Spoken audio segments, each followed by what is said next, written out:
গতকাল ওই রাজারহাট নিউ টাউনের নোভোটেল হোটেলে কেন্দ্রীয় স্বরাষ্ট্রমন্ত্রী অমিত শাহ ভবানীপুরের একেবারে হাতে গোনা 50 জন ব্যবসায়ী এবং মারোয়ারি ও গুজরাটি কমিউনিটির যেসব মানুষ সেখানে বাস করেন তাদের প্রতিনিধিদের সঙ্গে একটা বৈঠক কাম ডিনার করেছিলেন।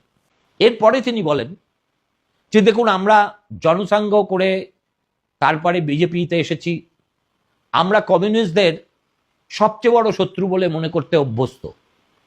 এখনো যে কমিউনিস্টদের আমরা বন্ধু বলি তেমনটা নয়, কিন্তু পশ্চিমবঙ্গের গত 15 বছরে মমতার শাসনের ইতিহাসের পরিপ্রেক্ষিতে আমাকে যদি আপনারা জিজ্ঞেস করেন তাহলে আমি বলবো কমিউনিস্টরা মমতা বন্দ্যোপাধ্যায়ের চেয়ে শুধু 100 গুণ ভালো ছিলেন তাই নয়, তারা অনেক বেশি দেশপ্রেমিক এবং একটি দেশপ্রেমিক দল ও সরকারের যেভাবে আচরণ করা উচিত তারা সেটা করেছেন এবং করেছেন বলেই পশ্চিমবঙ্গটাকে তারা এই বহিরাগত জেহাদিদের স্বর্গ রাজ্যে পরিণত হতে দেননি।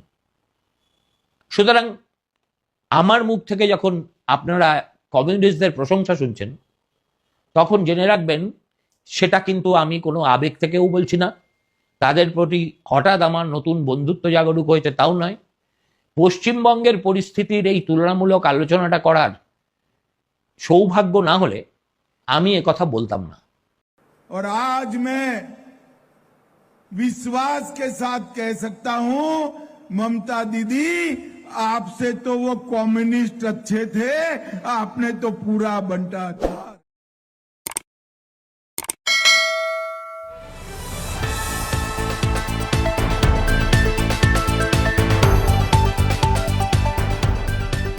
রংহীন সংবাদ আর অজানা তথ্যের জন্য দেখুন দিগদর্শন, 10-এর পাশে, দেশের সাথে।